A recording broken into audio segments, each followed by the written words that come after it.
Can you talk about what happened 100 years ago, Professor Kelly Lytle Hernandez, in 1915, El Plan de San Diego, one of the largest and deadliest uprisings against white settler supremacy in the U.S., openly recruiting African Americans and Japanese immigrants to their ranks?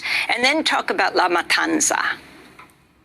That's right. So the Magonistas uprising leads to the outbreak of the 1910 revolution. And then because Ricardo Flores Magón isn't really a military leader, he's more of an intellectual, a belligerent, the Magonistas campaign begins to decline as the revolution takes off under the leadership of Pancho Villa and Emiliano Zapata and many other people and names that we're familiar with here in the United States. However, amidst the revolution, in 1915, a group of Mexican radicals began to think about, well, we've unseated Diaz here, and we're beginning to pursue social and economic revolution here in Mexico. Why don't we also turn north and see what's possible in terms of unseating white settler supremacy up north? And so they cross into the United States in the summer of 1915. They recruit African Americans and Japanese immigrants and others into an army for all peoples and liberation of all peoples. And they begin to march across South Texas with the goal of assassinating every white male, the age 16 and over. And they do this, and they rip up railroad tracks, and they do kill several people.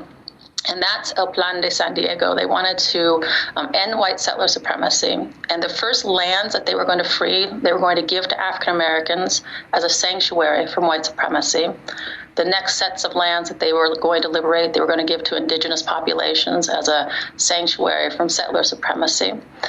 However, the blowback against their uprising was extraordinary.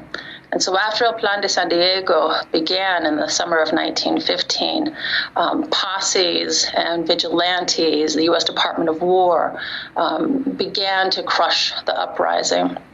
And people have estimated that anywhere between 300 and even up to 5,000 Mexicans and Mexican Americans were lynched and murdered across South Texas as a repercussion for El Plan de San Diego.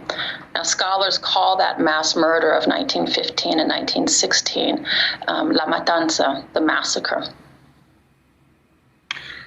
And I'm wondering if you could, your book also